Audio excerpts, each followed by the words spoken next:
Hey, Julie.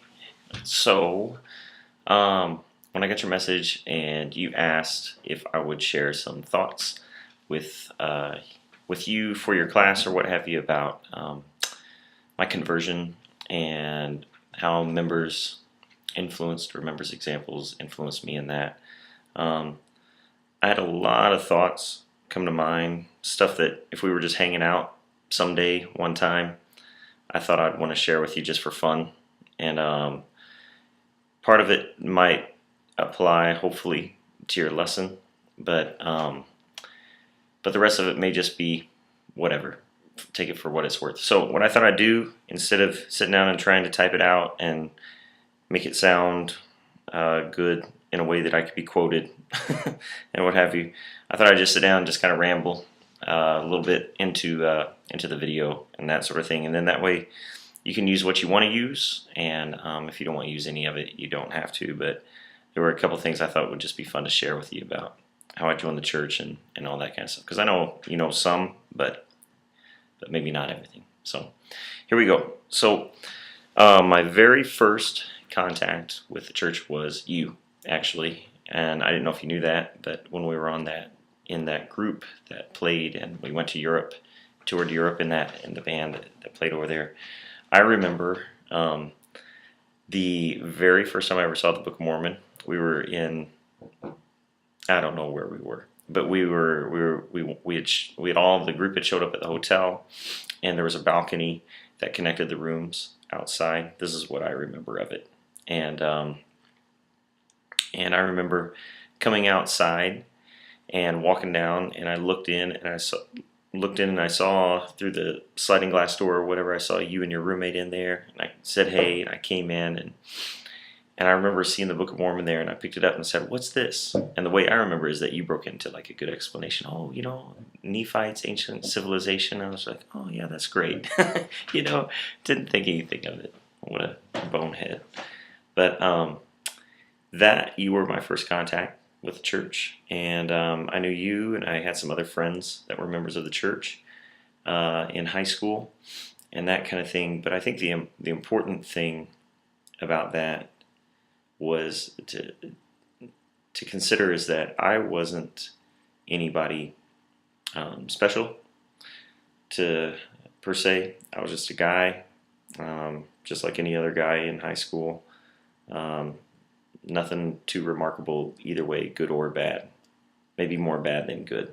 But if you had to lean one way or the other. But I the way I came in contact with the church through members of the church was my junior year. I was in high school. I was on a bus trip with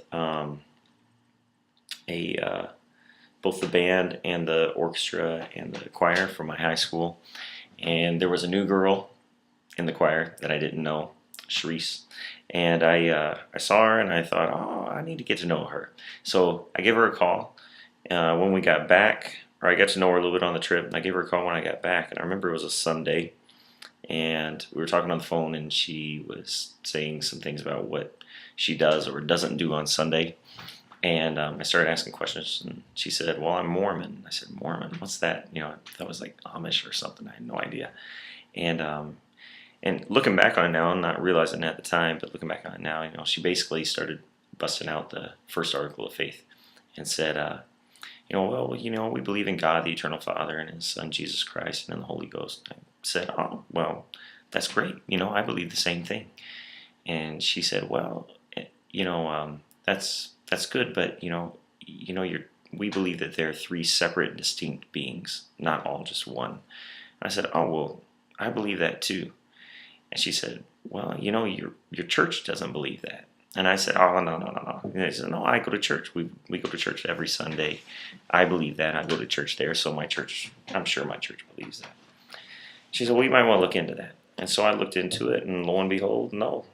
I believed something that, and I went to church every Sunday, but I believed something different than the doctrine that was taught there. So that was the first thing that happened. I began to realize that just because I believe something and I go to church, that it doesn't mean that that's necessarily doctrinally what's being taught or understood. So that started to open up questions and thoughts in my mind. And then the next conversation about that on the phone was with her was about um, God as our Father in heaven. She said, He's an exalted man, um, immortal, a perfect body, but He's our Father in heaven. He loves us and that kind of thing. And I said, oh, now I know you're wrong, because at my church, from going to church, I know that God's a spirit and that kind of thing. And doesn't have a body and everything. She said, oh, really? Well, do you pray? And I said, well, yeah, of course I do. I didn't, but I said I did. And she said, well, next time you pray, think about who you're praying to, or what he's like, or what it's like, or what have you, and try to picture a loving Father in heaven that cares about you and is literally your Father, an exalted man like yourself. Well, not exalted, but you know what I mean. And so I did. I prayed, and I pictured praying to a Father in heaven like that, and it was right.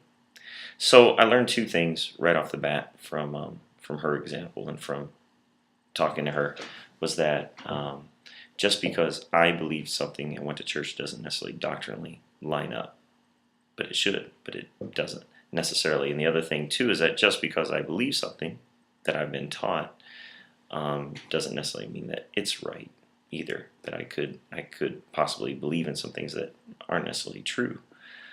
So that began the learning process. Then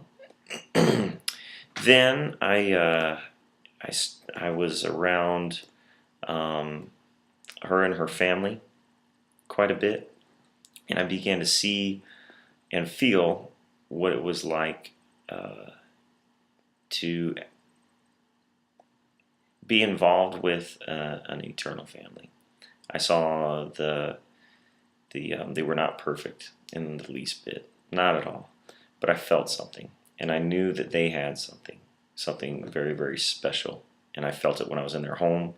I felt it when I was over there for different events. I wanted to be a part of their family. I wanted to be a part of family events, family home evening, all the kinds of things that we're familiar with. So anyhow, that was probably the first example of how members influenced me in joining the church. Then the next example was I started going to church a little bit during my senior year of high school, and I made friends with some of the guys there and started going to mutual activities on whatever night it was during the week and that kind of thing. But towards the end of my senior year, there was a guy, now I'm blanking, John, right? West? I'm blanking. Okay, anyhow. Anyways, he was a guy that I'd come to know through going to church out there with you all, and he invited me to go to a youth conference that summer with him. And I thought, well, sure, summer before I'm leaving for college, and I'll go, and that'll be fine. So this was really interesting, and this involves you, actually, to one degree or another. And so anyhow, he invited me to go, and we left, as I remember correctly, we left on a Thursday night, and we had to go down there. It was at Vincennes University in Indiana. We had to go up there a little early because, I didn't understand all this then, but looking back on it now, I think our ward or our stake was in charge of it, or what have you. And you had a big part in that, I remember. But we had to go down there a little early, and before registration and everything. And I remember that from the time that I was picked up and I got in the car with the folks to go down there, I remember that I distinctly felt something different in my life. I had no idea what it was, but I felt something unique and tangible, and it would not go away. It continued all the time. So we went down there. And we would do the normal things you do at youth conference. You go to classes, and you go to dances, and you do, all the youth conference kind of stuff. And through everything that we did, that feeling never left, not once. And I remember we had been there a good, day and a half. It was probably Saturday, or it was probably late Friday, and we had some free time. And I went out with a big group of people from our hometown, our ward, and went out to play soccer. And I remember we were playing soccer, and we did that thing. And I remember that there came a moment when finally I'd been feeling this feeling the whole time. And I looked around, and I looked at everybody there.